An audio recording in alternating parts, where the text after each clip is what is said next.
Hi there, my name's Alan Meads. I'd like to talk to you about a project that I'm working on called Arcadetales. Arcadetales is all about trying to capture and record the social significance of seaside arcades. By this, I mean not just protecting the machines, but protecting the stories, the different arcade tales that people like you and people like me had. Now, when I was growing up, I spent a huge amount of my time in seaside arcades. I lived in a place called Broadstairs on the southeast coast, and there were lots of arcades there, and in Margate and in Ramsgate. And so every evening after school, every summer holiday, every weekend, I'd be down there playing on games. Games like Street Fighter 2, Teenage Mutant Ninja Turtles, Outrun, all these different games that I used to play all the time.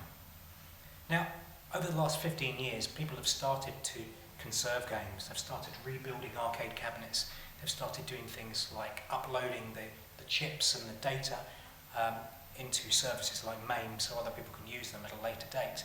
But something that I thought was really, really important, and I still do think is really important, is the social aspect of an arcade. Now, I used to spend so much time in them, so I knew the different characters, the different people that were there, but then I also knew that there were other people, like my sister, who would pop down to the arcade, she'd hang around there, and then she'd go somewhere else.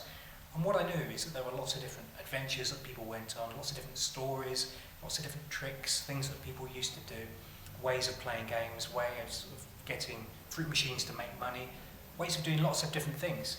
And while people have been preserving the machines, all of that stuff is really going now. No one really remembers, no one's really recorded the stories about the arcades.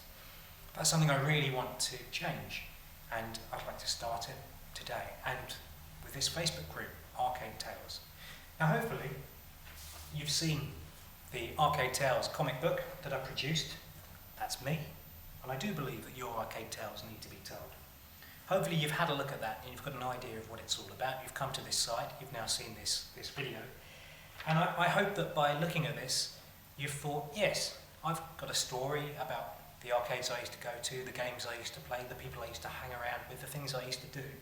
And I hope that you'd be willing to share it, perhaps on this site, or perhaps directly with me, and that in future, your stories could become Arcadetales number 2, Arcadetales number 3, or maybe all the different stories from lots of different people kind of fit together in a different kind of compendium. So it doesn't have to be exactly about you, that would be good, but it might just be your stories, your voices being heard.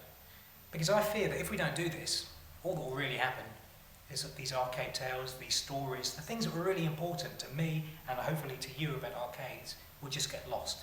We'll end up with none of those memories being recorded, and people will just be confused as to why we loved arcades so much and why we still do. Now, I hope this makes a lot of sense to you, and I hope that you feel like getting in touch. Feel free to have a look at the comments lower down in this Facebook page, and feel free to get in touch with me directly. Thank you very much.